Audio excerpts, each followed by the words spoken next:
Hello students, कैसे हो आप सब। I hope you all are safe at your homes. जैसा कि आप सभी लोग जानते हो, हमने स्टार्ट कर रखा हमारा टॉपिक एटॉमिक स्ट्रक्चर। और एटॉमिक स्ट्रक्चर में हम पिछले लेक्चर में बच्चों पढ़ चुके हैं कि एटम क्या होता है, एटम किससे मिलके बना हुआ है, एटम में कौन कौन से फंडामेंटल पार्टिकल्स हैं, और इलेक्ट्रॉन्स का पता लगाने के लिए कि एटम में इलेक्ट्रॉन कहाँ प्रेजेंट है, किस सेल में, सब सेल में, ऑर्बिटल में है। इसके बारे में हमने क्वांटम नंबर हमारा टॉपिक स्टार्ट कर रखा था। तो क्वांटम नंबर में बच्चों सबसे पहले हमने प्रिंसिपल क्वांटम नंबर पढ़ा था, उसके बाद अजीमुथल क्वांटम नंबर पढ़ा था। यही दो क्वांटम नंबर हमने डिटेल में पढ़ चुके हैं। तो बच्चों थर्ड जो क्वांटम नंबर है हमारा, वो है मैग्नेटिक क्वांटम नंबर, जिसको आज हम अपने लेक्चर में आगे पढ़ने वाले हैं। तो देखिएगा कि क्वांटम नंबर जो हमारा मैग्नेटिक क्वांटम नंबर है, जो थर्ड टाइप का क्वांटम नंबर हमारा कौन सा है, मैग्नेटिक क्वांटम नंबर, ये क्या होता है, ये किसके बारे में जानकारी हमें देता है, इसकी वैल्यू क्या होती है, इस सब के बारे में हम आज पढ़ने वाले हैं। तो गौर फरमाइएगा, कौन सा मैग्नेटिक, कौन सा बच्चों, magnetic quantum number, magnetic quantum number, ये हमारा आज का फर्स्ट क्वांटम नंबर है। जो मैग्नेटिक क्वांटम नंबर होता है बच्चों, it is represented,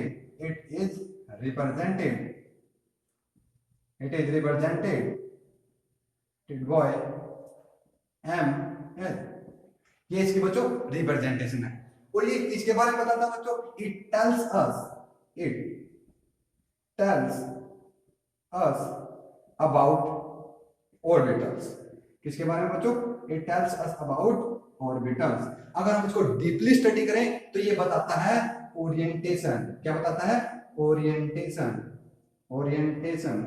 of orbitals, orientation of orbitals. बच्चों ओरिएंटेशन का मतलब कि किस डायरेक्शन में, कि हमारा जो ऑर्बिटल है वो किस डायरेक्शन में प्रेजेंट है, एक्स में, वाई में, या जेड एक्सिस के लॉन्ग। इन्हीं सब की जानकारी हमें कौन देता है, मैग्नेटिक क्वांटम नंबर। अब हम जानते हैं कि इसकी वैल्यू क्या होती है और कहां से कहां तक लाई करती है। जो वैल्यू होती है हमारी, क्या होती है, वैल्यू ऑफ ml, वो होती है हमारी -L2 + L। जैसा कि आप सभी जानते हैं, L क्या है हमारा, एजीमुथल क्वांटम नंबर। क्या है, एजीमुथल क्वांटम नंबर। जो L की वैल्यू है वो हमारा एजीमुथल क्वांटम नंबर, जो हमें बताती है किसके बारे में, सब सेल के बारे में। और इसका यूज करके हम किसमें यूज करेंगे, मैग्नेटिक क्वांटम नंबर में, जो हमें बताएगा किसके बारे में, ऑर्बिटल्स के बारे में। या डीपली हम इसके बारे में स्टडी करें तो ये बताएगा ओरिएंटेशन ऑफ ऑर्बिटल्स के बारे में। तो जानते हैं बच्चों, हमने पढ़ा था L, यहाँ पे सब सेल लिखेंगे और यहाँ पे हम फाइंड आउट करेंगे ml की वैल्यू। जब L की वैल्यू हमारे पास 0 होती है तो हमारे पास कौन सी सेल होती है, कौन सी सब सेल होती है, S सब सेल होती है। तो H के L की वैल्यू 0 है तो ml की वैल्यू भी क्या होगी, -L2 + L होती है। तो ये भी हमारी 0 फाइंड आउट होगी।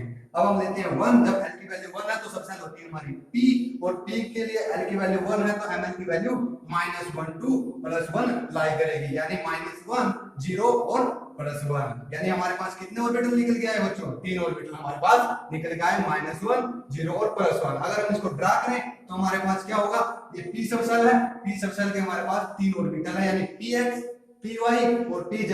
और क्वांटम मैकेनिकल ट्रीटमेंट से जब रिजल्ट निकाला गया तो जो 0 आया है वो pz के लिए आया है, और -1 आया है वो x के लिए आया है, यानी px के लिए और py के लिए हमारे पास +1 निकल के आया है। और जो h के लिए वो तो 0 होता ही है हमारा। अब अगर L की वैल्यू 2 लें तो इसके लिए होती है हमारी D सब सेल, और D के लिए जो ml की वैल्यू होगी वो -2 + 2 लाई करेगी, यानी -2 -1 0 +1 एंड +2। तो कितने ऑर्बिटल निकल के आए बच्चों हमारे सामने, 5 ऑर्बिटल। अगर हम इसको ड्रॉ करें और क्वांटम मैकेनिकल ट्रीटमेंट से अगर हम इसकी वैल्यू निकालें कि किस ऑर्बिटल के लिए है, तो उसके लिए हम ड्रॉ करते हैं सबसे पहले 5 ऑर्बिटल। तो सबसे पहले बच्चों जो 0 होती है वो याद रखना z एक्सिस के लिए होती है, उसको हम प्रिंसिपल उसको हम लेके चलते हैं हमारी इंटरन्यूक्लियर एक्सिस z एक्सिस, तो उसके लिए हम 0 रखते हैं ताकि हमारी कैलकुलेशन आसान हो जाए इसके अंदर क्वांटम मैकेनिकल ट्रीटमेंट के अंदर। तो जो हमारा सबसे पहले होता है dz², जिसके लिए हमारी वैल्यू होती है 0, और जो -1 -2 +1 और +2, जो +2 होती है वो होती है हमारे पास dx² - y²। अगर आपको याद ना रहे तो स्क्वायर की कमांडेंट हमारे साथ पॉजिटिव होती है और स्क्वायर के लिए 2 लिखा है तो ये +2 हमारे याद रह जाएगा। उसके बाद देखते हैं +1। अब देखो बच्चों, जो x होता है x के लिए माइनस होता है, जिसके साथ x टर्म आएगी वो हमेशा ही माइनस होगी। दूसरा यहाँ पे +2 आया है, अब देखो dxy, इसमें कोई स्क्वायर की टर्म नहीं है, और स्क्वायर की टर्म नहीं है जिसके साथ x आता है तो वो नेगेटिव होता है, यानी dxy के लिए -2 तुम्हें याद रखना है।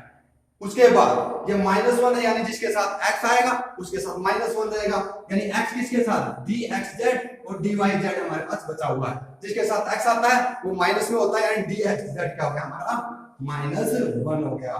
और उसके बाद dyz, इसमें x की टर्म नहीं है तो इसमें क्या आ जाएगा हमारा +1, ये हो जाएगा हमारा dyz। तो इस तरीके से हमने फाइंड आउट कर लिया कि डी सबसेल के अंदर 5 ऑर्बिटल होते हैं और वो किस ओरिएंटेशन में होते हैं वो हमने यहां से फाइंड आउट कर लिया है। अगर हम डिटेल में लिखें तो क्या होता है बच्चों, अब मैं इसको रफ कर देता हूं, उसके बाद देखते हैं हम। अब आगे देखिएगा, अगर मैं इसको रेगुलर मैनर्स में लिखूं तो देखो, सबसे पहले dxy dyz dxz dx² -y² और dz²।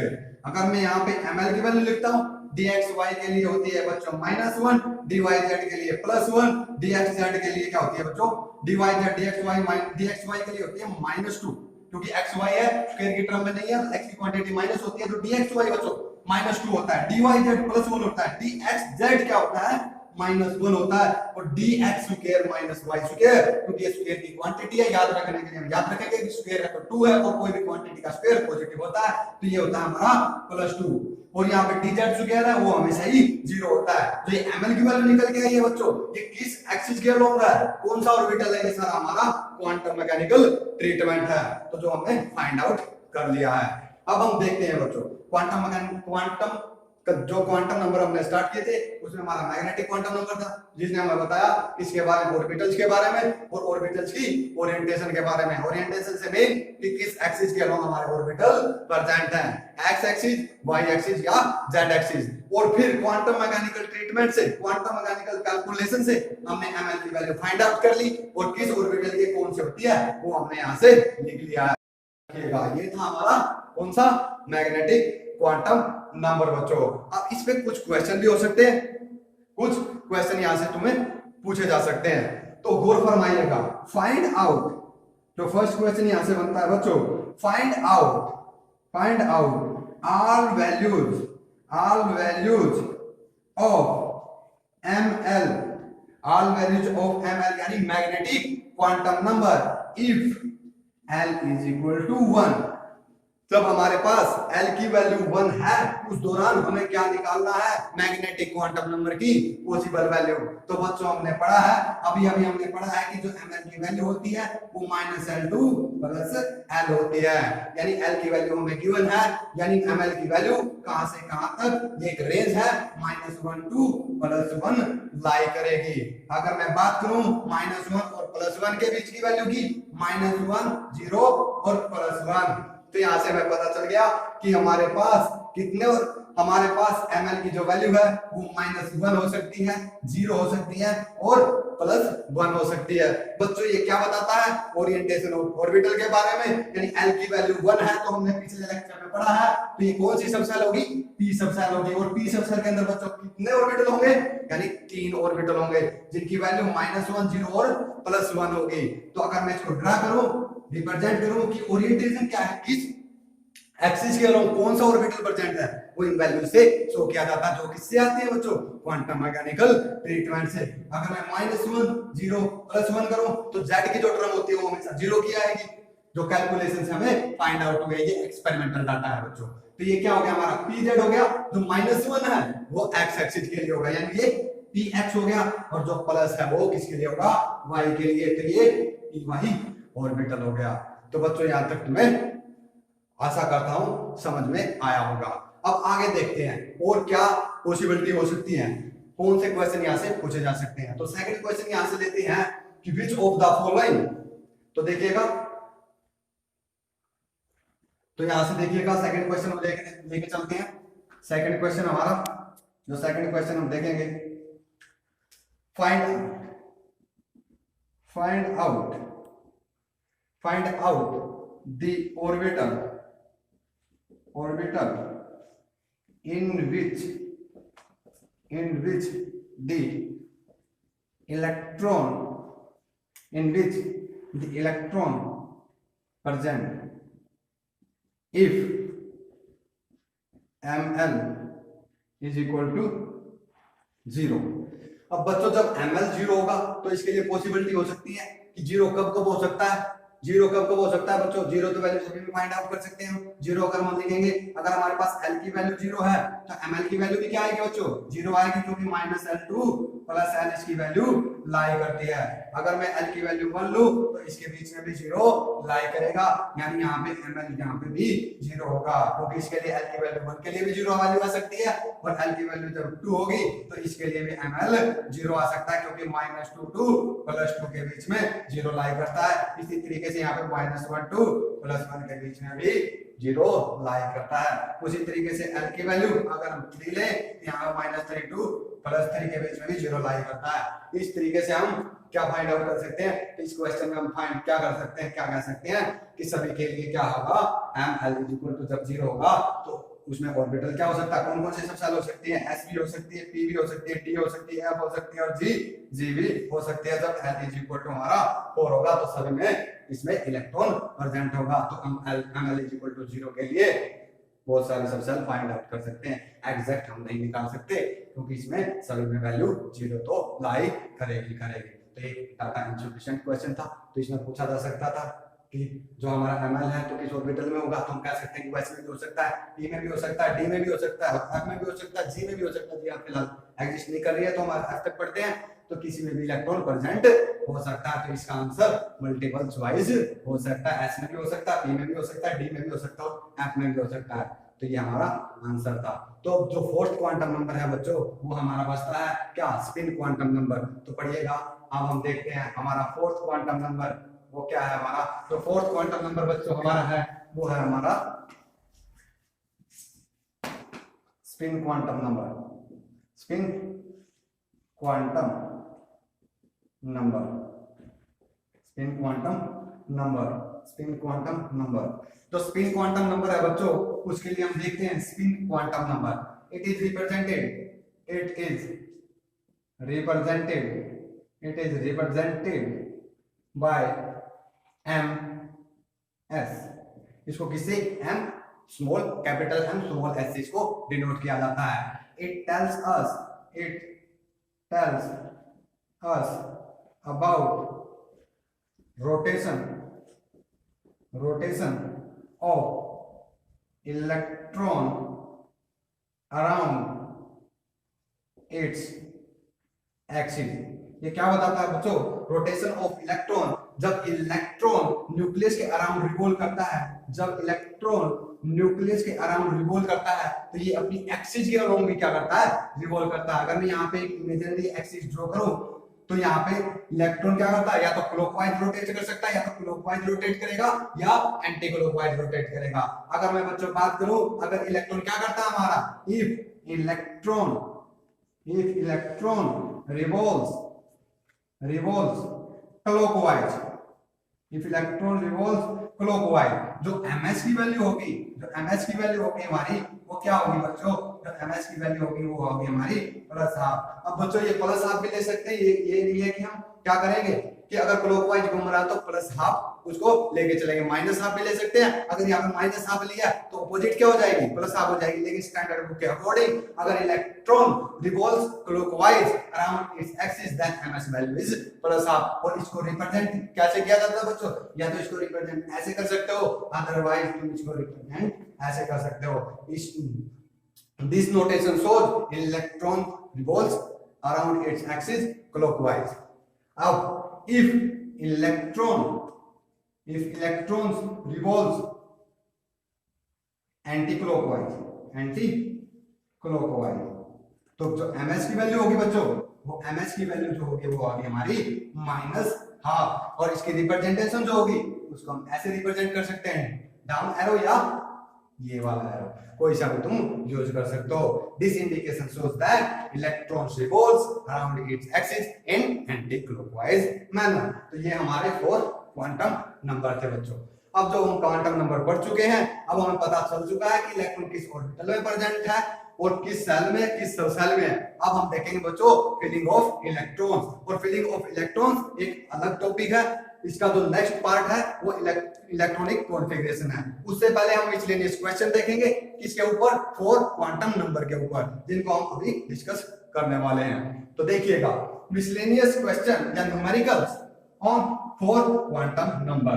तो बच्चों हमने 4 क्वांटम नंबर पढ़े हैं, तो फर्स्ट जो क्वांटम नंबर था उसको हम जब थोड़ा ब्रीफ में डिस्कस कर लेते हैं, उसके बाद न्यूमेरिकल पोर्शन पर आते हैं बच्चों। तो फर्स्ट क्वांटम नंबर था हमारा, जो क्वांटम नंबर है बच्चों, क्वांटम नंबर हमारा टॉपिक था क्वांटम नंबर। और क्वांटम नंबर में बच्चों हमने 4 टाइप के क्वांटम नंबर पढ़े हैं। फर्स्ट था हमारा principal quantum number, principal quantum number. जो सेकंड था हमारा वो था हमारा एजीम्यूथल क्वांटम नंबर। जो थर्ड था बच्चों वो था हमारा मैग्नेटिक क्वांटम नंबर। और जो फोर्थ था बच्चों हमारा था वो था स्पिन क्वांटम नंबर। अब बच्चों इनकी रिप्रेजेंटेशन दी थी। जो प्रिंसिपल क्वांटम नंबर है उसको रिप्रेजेंट किया जाता है स्मॉल n से, और इसकी वैल्यू जो n की वैल्यू होती है बच्चों वो पॉजिटिव इंटीजर होती है, यानी 1 2 3 4 एंड सो ऑन इनफाइनाइट। तो ये वैल्यू होती है हमारी n की बच्चों। अब इसके कुछ क्या थे, फॉर्मूलाज थे। तो टोटल नंबर ऑफ इलेक्ट्रॉन्स निकालने थे सेल के अंदर। टोटल नंबर ऑफ इलेक्ट्रॉन्स निकालने का जो फार्मूला था बच्चों वो क्या था हमारा, total number of electrons in a shell, total number of electrons in a shell is equal to 2n square. जो बच्चों ये n स्क्वायर है ये क्या है, हमारे ऑर्बिटल्स हैं। क्या है, ऑर्बिटल्स हैं। क्या है, ऑर्बिटल्स हैं इन ए सेल, एक सेल के अंदर टोटल नंबर ऑफ ऑर्बिटल्स हैं। अब हम आते हैं एजीम्यूथल क्वांटम नंबर पर। एजीम्यूथल क्वांटम नंबर को बच्चों डिनोट किया जाता है स्मॉल l से, और जो इसकी वैल्यू होती है बच्चों, जो स्मॉल l की वैल्यू होती है वो 0 से n-1 तक लाई करती है, यानी minimum value of l is 0 and maximum value of l is n-1। तो बच्चों यहाँ पे भी हमने पढ़ा था total number of electrons in A subshell. क्या था, सबसेल। इस सबसेल के अंदर क्या होगा बच्चों, 2 into 12 plus 1। अगर मैं इसको सोल्व करूं तो 4n plus 2, ये थे total number of electrons in A subshell. और यहाँ पे बच्चों यहाँ पे जो 12 plus 1 था ये था number of orbitals in A subshell, number of orbitals in A subshell. तो यहाँ पे हमारे ये फार्मूलाज थे। उसके बाद यहाँ पे एजीम्यूथल क्वांटम नंबर में हमने देखा था प्रीवियस लेक्चर में, एंगुलर मोमेंटम भी निकाला था हमने। जो एंगुलर मोमेंटम होता है बच्चों, जो एंगुलर मोमेंटम का फार्मूला होता है, मैं आप लिख देता हूं उसको, एंगुलर जो मोमेंटम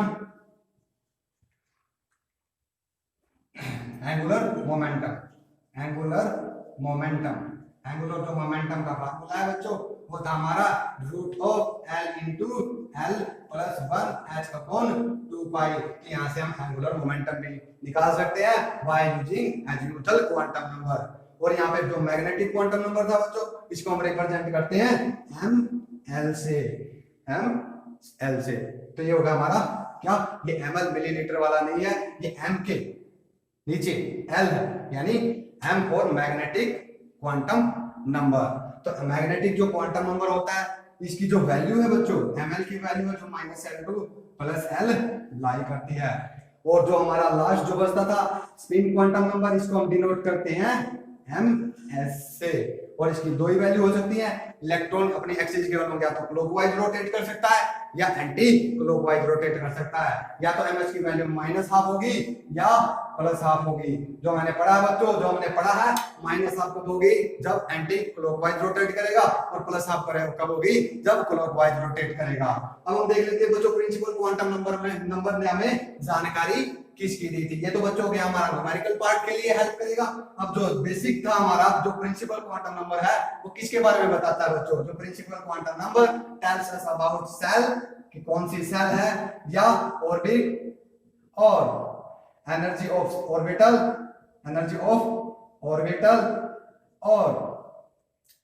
और साइज ऑफ ऑर्बिटल के बारे में। किसके बारे में, साइज ऑफ ऑर्बिटल। या तो वो सेल के बारे में बताएगा, या ऑर्बिट के बारे में बताएगा, या एनर्जी ऑफ ऑर्बिटल के बारे में बताएगा, या साइज के बारे में बताएगा। ये हम पीछे डिस्कस कर चुके हैं इन डिटेल्स, और यहाँ पे हम शॉर्ट में हमारे वीडियोस को रिवाइज कर रहे हैं। जो एजीम्यूथल क्वांटम नंबर होता है ये बताता है बच्चों हमें सबसेल के बारे में। किसके बारे में, सबसेल के बारे में। सबसेल और शेप्स ऑफ ऑर्बिटल के बारे में, शेप्स ऑफ ऑर्बिटल के बारे में। जो मैग्नेटिक क्वांटम नंबर होता है बच्चों ये बताता है हमें ऑर्बिटल के बारे में, किसके बारे में, ऑर्बिटल के बारे में, या ओरिएंटेशन ऑफ ऑर्बिटल के बारे में, किसके बारे में, ओरिएंटेशन ऑफ ऑर्बिटल के बारे में। जो लास्ट जो स्पिन क्वांटम नंबर है बच्चों ये बताता है रोटेशन ऑफ इलेक्ट्रॉन के बारे में, रोटेशन ऑफ इलेक्ट्रॉन्स के बारे में। तो बच्चों ये सब हमने पढ़ा इसके बारे में, क्वांटम नंबर के बारे में। और क्वांटम नंबर हमने क्या क्यों फाइंड आउट किए, क्योंकि जो इलेक्ट्रॉन के लिए सबसे पहले क्या होता है, सेल होती है, सेल के अंदर सब सेल होती है, क्या होती है, सेल के अंदर सब सेल एग्जिस्ट करती है, सब सेल के अंदर ऑर्बिटल होते हैं, और ऑर्बिटल के अंदर क्या एग्जिस्ट करते हैं, इलेक्ट्रॉन एग्जिस्ट करते हैं। इन सब बातों को फाइंड आउट करने के लिए ही हमने इलेक्ट्रॉन का पता लगाने के लिए, किसमें, एक एटम के अंदर इलेक्ट्रॉन का पता लगाने के लिए हमने 4 क्वांटम नंबर को पढ़ा है। वो कौन से थे, सेल के बारे में कौन बताता है, प्रिंसिपल क्वांटम नंबर, सब सेल के बारे में, एजीमुथल क्वांटम नंबर, ऑर्बिटल के बारे में कौन बताता है बच्चों, मैग्नेटिक क्वांटम नंबर, और ऑर्बिटल में इलेक्ट्रॉन प्रेजेंट है और इलेक्ट्रॉन किस एक्सिस को रिवॉल्व कर रहे हैं वो बताता है हमें स्पिन क्वांटम नंबर। तो इन सब को फाइंड आउट करने के लिए हमने क्वांटम नंबर पढ़े हैं। क्वांटम नंबर बच्चों क्यों पढ़ते हैं हम, एक एटम के अंदर इलेक्ट्रॉन की एग्जैक्ट पोजीशन का पता लगाने के लिए हम क्या पढ़ते हैं, क्वांटम नंबर पढ़ते हैं। क्योंकि सेल के अंदर सबसे पहले सेल का पता करेंगे, सेल के अंदर सब सेल आएगी, सब सेल के अंदर ऑर्बिटल, ऑर्बिटल के अंदर इलेक्ट्रॉन, और इलेक्ट्रॉन किस अपनी एक्सिस को क्लॉकवाइज या एंटी क्लॉकवाइज घूम रहे हैं, उसके बारे में बताएगा हमारा स्पिन क्वांटम नंबर। तो थैंक यू। आगे बच्चों हम डिस्कस करेंगे फिल्म ऑफ इलेक्ट्रॉन यानी इलेक्ट्रॉनिक कॉन्फ़िगरेशन के बारे में, जो कि बहुत ही इंपॉर्टेंट टॉपिक है, वो नेक्स्ट वीडियो में उसके बारे में डिस्कस करेंगे।